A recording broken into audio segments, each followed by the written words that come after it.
We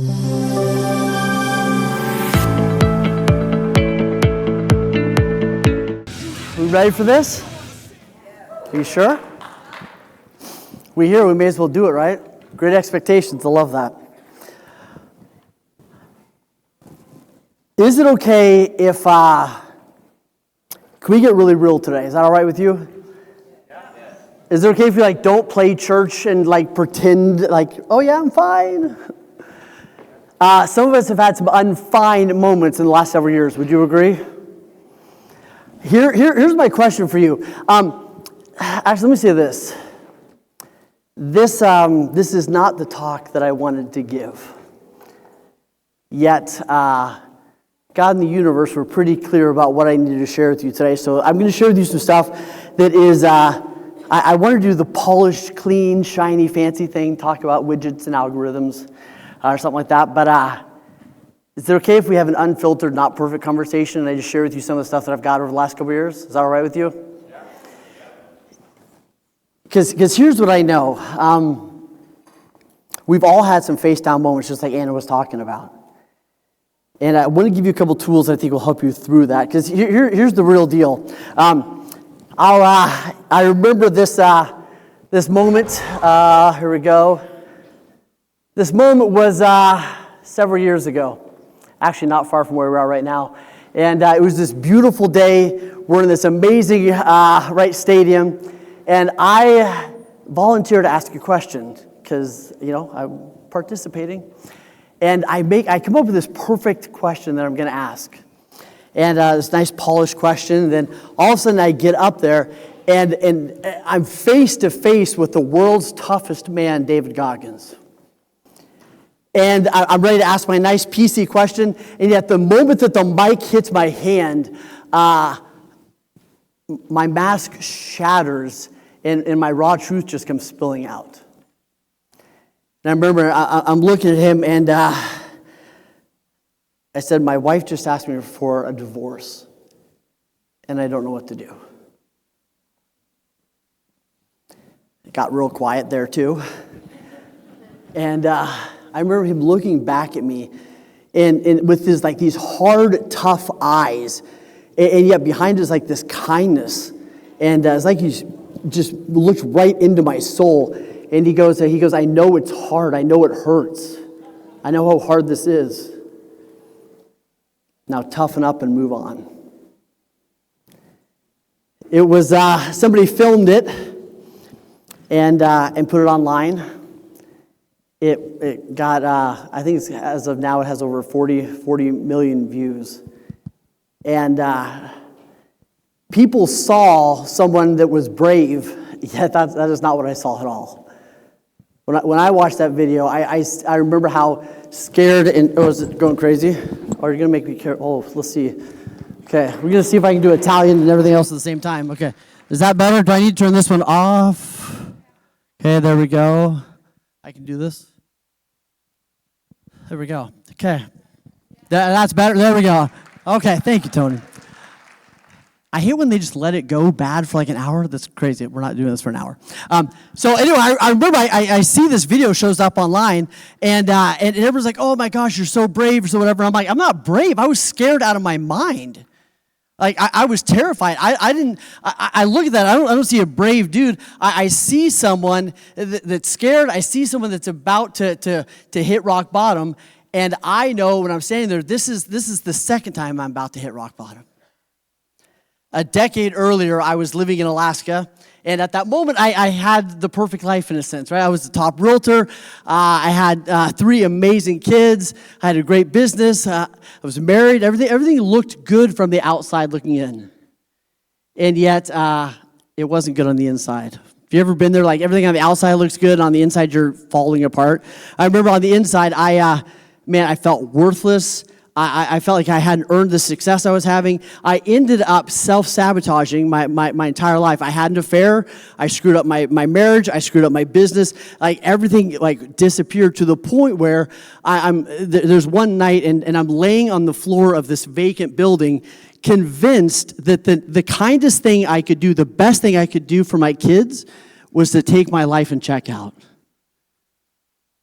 And I remember laying there and I'm going, feeling like, man, this is the right thing to do for my kids. I'm such a screw up. I may as well just check out and let them have a better life.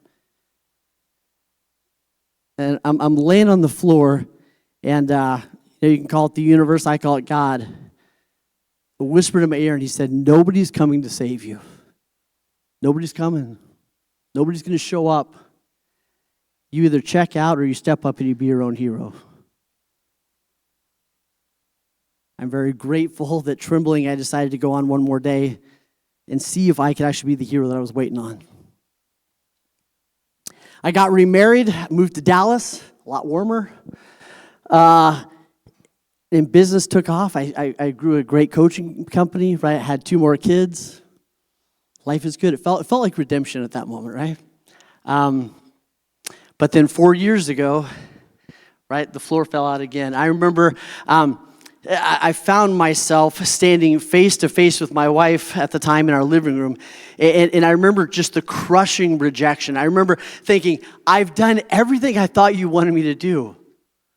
I did the work. I've done everything I can to show up as the dad, the husband, the provider. Like, I've tried to do everything you said you wanted me to do, and I'm still standing there looking at her face to face, and she says, I don't love you anymore. I want a divorce.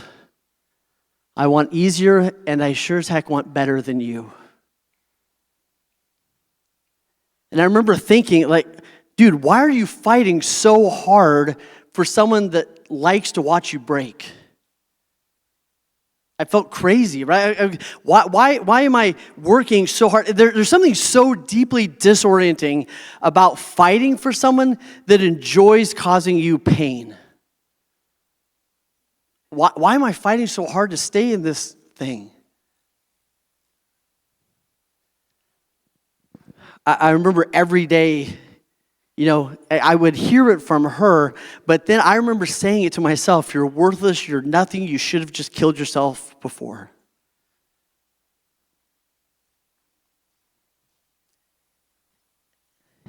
The divorce, as some of you know, leads to financial fun times, right? Every dollar disappeared, right? So fast with lawyers and trying to be the nice guy and pay for 2 separate households, and the money disappeared. And I remember it was at this event, and I'm up in my hotel room. I'm about to go downstairs and be inspirational or whatever the heck I'm supposed to do. And I remember I'm in my hotel room. I'm on this divorce mediation conference call, and her team of lawyers is talking to my lawyer, and they're asking for sums of money I can't even imagine at that moment. Money that I know I don't have. And I'm getting side messages. Saying, you will never, unless you give me what I want, unless you give me everything I'm asking for, you will never, ever, ever see your kids again. My family's going to bury you. I remember I fell on the floor, and I remember it was this red floor with these weird triangles. And I remember laying there, and at the same time I'm thinking, how the heck am I supposed to go downstairs and pour into a room when I can't even breathe right now? And I did. I got up, wiped the tears, went downstairs, and poured the hell into that room. But as if it wasn't over, I remember 2 weeks later, my first ex-wife decided that she should triple petition the court, triple child support, because she was worried that her income was going to go down because of my new divorce. And I remember I'm at my home one day when I get the news that they had said, yep, absolutely, this guy looks loaded. He was not. And I remember I couldn't, I was having a hard time, so I said, I know what to do, I'm just going to walk, right? So I get out and I start walking, I can't even breathe, and I remember sitting on the curb, and thankfully I called my friend, and I said, Tyler, I don't know what to do. I said, I'm pretty sure I'm not going to make it.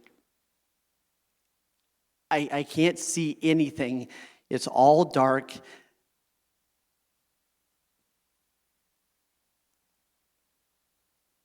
And he said, I know you got this. That wasn't the worst. In October, I get a call from my dad, and his voice is a little shaky. And he says, "Son, they found something on your mom's scan. It could be nothing." And it wasn't nothing. About a month later, I'm landing in the Toronto, Canada airport to get a rental car and drive a couple hours north to see my mom and dad and brother. And I get in my rental car, and my phone rings, and it's my brother, and he said, we just left the appointment. He said it's the worst that we imagined. It's stage 4, and she's got 2 months tops.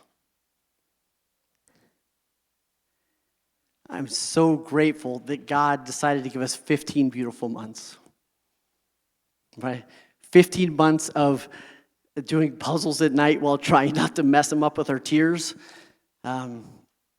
15 months of midnight prayers and conversations and watching this amazing woman battle this with such grace and love and faith. It was the most beautiful, brutal experience I've ever been part of. All the while this is going on, I have to keep going, correct? Right? I remember, I'm holding her hand, and then I'm going, to the basement to do coaching calls and not really sleeping, but trying to figure it all out. And, I remember getting on coaching calls and not even knowing how I'm going to do it at that moment. Nothing, as so many of you know that you've gone through this, nothing prepares you for the end, does it? I remember it's one morning after another sleepless night in hospice, and God nudges me awake at 5:30. I remember I got up and I went and kneeled beside my mom's bed. And I remember holding her frail hand and whispering in her ear and saying, "It's okay. It's okay, Mom. You can go." And at 6:30, she took her last breath. There's no armor, or there's nothing prepares you for watching the strongest woman you've ever known. And I'll tell you what, the grace and the faith, everything I was able to see her, talk about a life of no regret, is beautiful to watch. Are you with me? Here's what I know.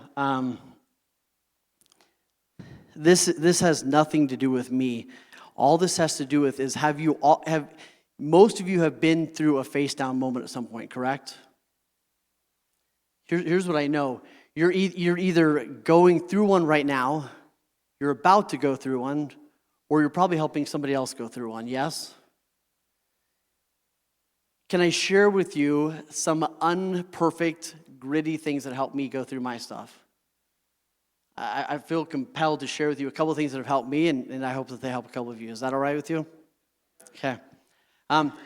Here's the first thing. The first one is this, sometimes when you're in the storm, the only thing you can do is grab parts of the wreckage, right, and try to figure out what you can use, yes?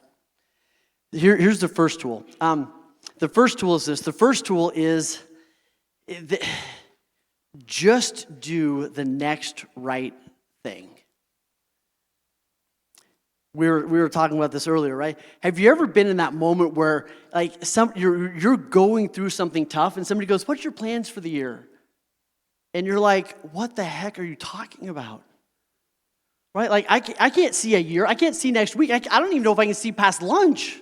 Right? Have you ever been in that moment where somebody's like, "Hey, what's your 2027 going to look like?" And you're like, "Screw you." Right? I'm trying to get through lunch without falling apart. Right? They're talking about 10-year visions, and you come to a room like this, and you kind of just want to flip everybody off. Right? And I'll tell you this, the worst thing you can do, and I'll tell you, this is such a huge truth that I want you to get.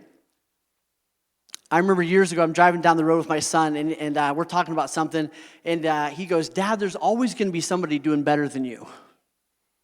I was like, all right, little wisdom from the back seat. And what he meant was, like, there's always going to be somebody doing better. And there's always going to be somebody that would give their left foot to be where I am. Are you with me? Right? I've spent so much time comparing myself to everybody else. The reality is we're not running the same race. We didn't start at the same place. We don't want to go to the same place. We don't have the same stuff. Like, it's okay to check your rearview mirrors and your side mirrors to kind of see where everybody else is at. But if you stare at them too long, you will end up crashing. Agreed? Right? So I implore you that when you're in this room, use this room as some inspiration, but be careful with comparison. Because comparison is the greatest thief of joy. Are you with me? I have had enough conversations to know that I can't remember who gave this analogy, but I thought it was beautiful. They said, if we all wrote down our problems on a 3x5 card, and we all stood up and threw them in the air, you would probably go grab yours back if you saw what was on everybody else's cards. Right? You'd be like, oh, their life looks perfect. Did you look at the card? You're like, no, thank you. I'll deal with my stuff. Yes? All right? The most important conversation you're going to have in here is the one that you have with yourself, right? Okay, so the first tool is this, right? Just do the next right thing. And I remember there were so many days that became my anthem that I can't see a year, I can't see a week, I can't even see tomorrow's. I'm just going to do the next right thing. Some days that was making one more phone call. Some days that was just putting pants on, right? Some days that was taking an extra 5 minutes to sit with my daughter on the couch, even though I felt incredibly hollow inside. My question for you is, when you're in the fog, what do you tell yourself? And when you're in thick fog, you can't see 20 steps ahead, agreed? My challenge to you is just do the next right thing. Just do one more step, and then you can see one more, and then one more step. And you can see, you're not going to see the whole picture, and that's okay for that season, okay? Here's the second thing, if I can press the right buttons. Ironically, my friends talked to me about this the other night. I wrote, after my first face down moment, I literally wrote the book, The Art of Getting Back Up. When I was going through my terrible time in the last several years, one of my friends mailed me my book with a note that said, I think you should read this. He was so right.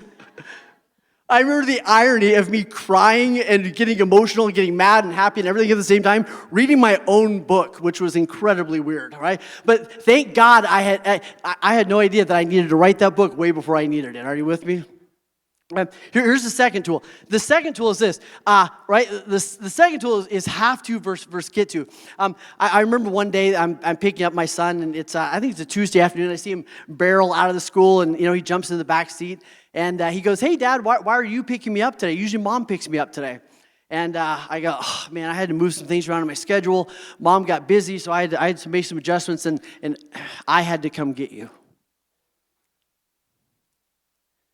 And I remember looking in the rearview mirror, and I see his shoulders slump, and he looks outside the window, looks out the window, and he goes, "I'm sorry, Dad." And I remember thinking, how many people do I know that would give anything to get to go pick up their son from school? I know some of my clients going through IVF right now, they would give anything to have to go pick their son up from school this afternoon. And I'm sitting here complaining about it.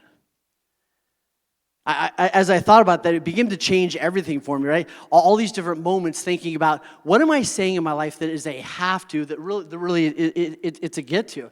I remember thinking, like, I don't have to go on this appointment. I get to go on this appointment and help my clients change their life, right? I don't have to make this next call. I get to have a call with somebody and help them radically, right, navigate their tough life so they can have the life that they want to have. I get to do my dream job every single day. Right? I get to go pick up my kids. I don't have to go figure out how am I going to, take care of 5 kids and their schedules and a fish and a dog and everything else so that I can go to Canada over and over and over and over for 15 beautiful months. I don't have to figure that out. I get to figure that out. I get to figure out, how do I navigate this? How do I keep showing up? I get to figure out, how do I show my kids what it looks like to keep going when it's really, really tough. I don't have to make a call, I get to. I don't have to figure out my schedule, I get to. What in your life are you saying I have to when really it's a get to?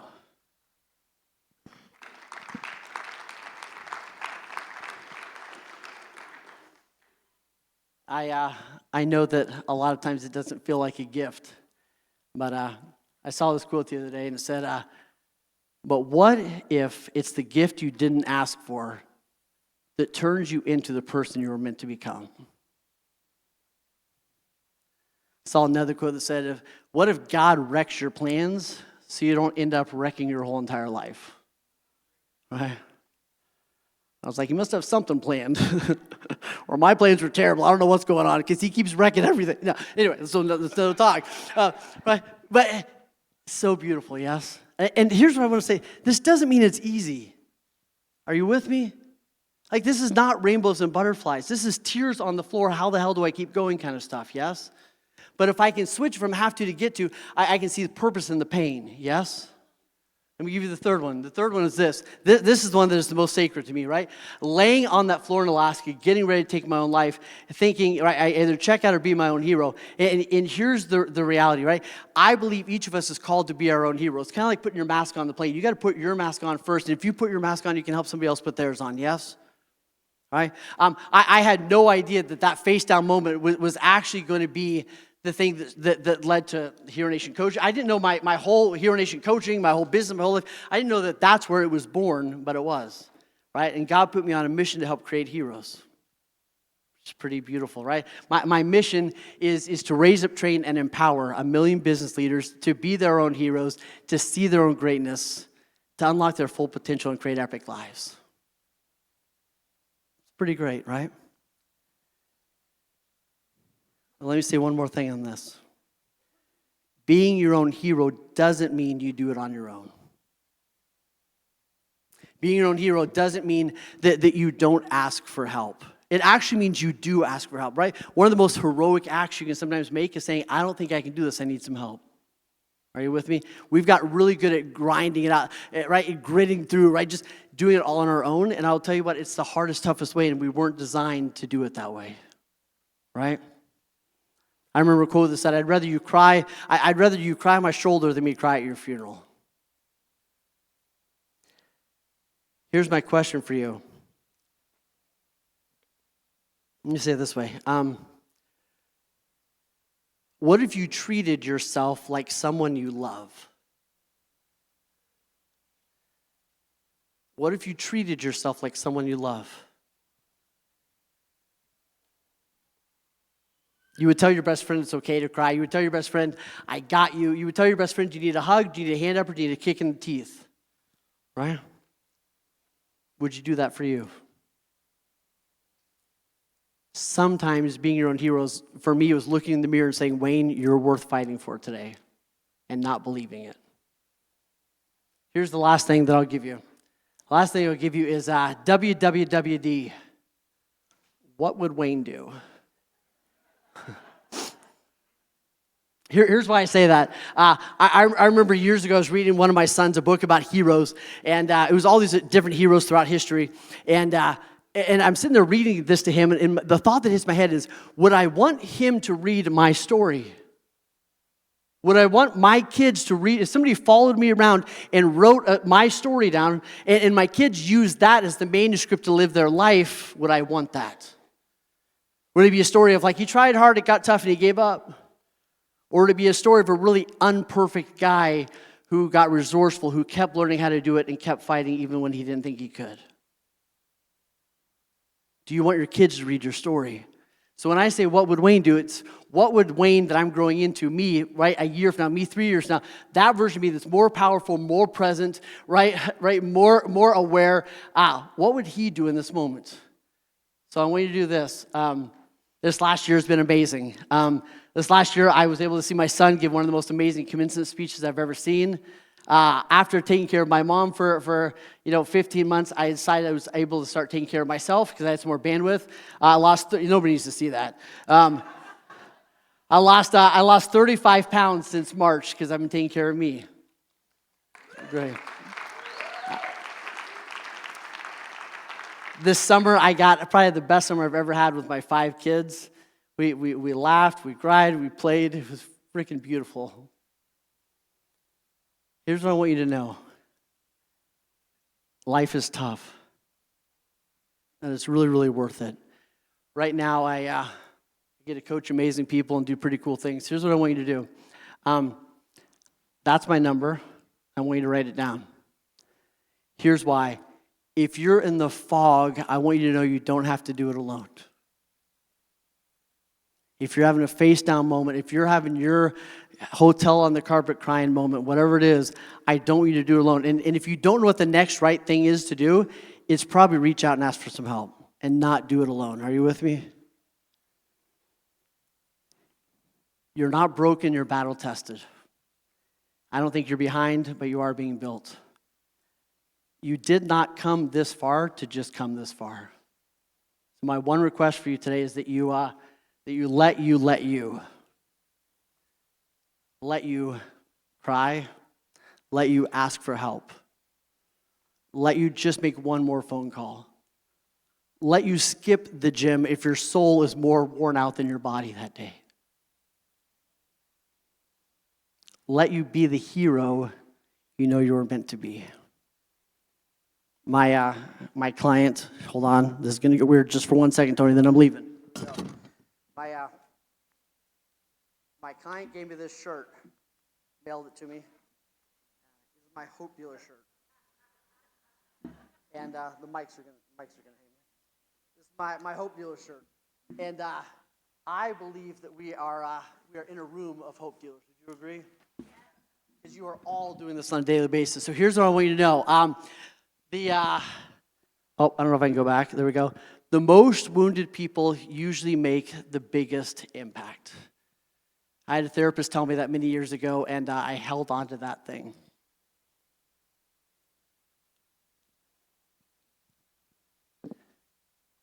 And the ones that don't quit, they're the ones that change the world, right? Here's our creed. I'll become my own hero because my soul demands it, my family deserves it, and the world is starved for it. So if you would you stand and read this with me as a declaration, and let's rise up and kick some butts. So stand up. Let's do this together if you can. Here we go. 1, 2, 3. I will become my own hero because my soul demands it, my family deserves it, and the world is starved for it. You're hella awesome. Love you. Thank you.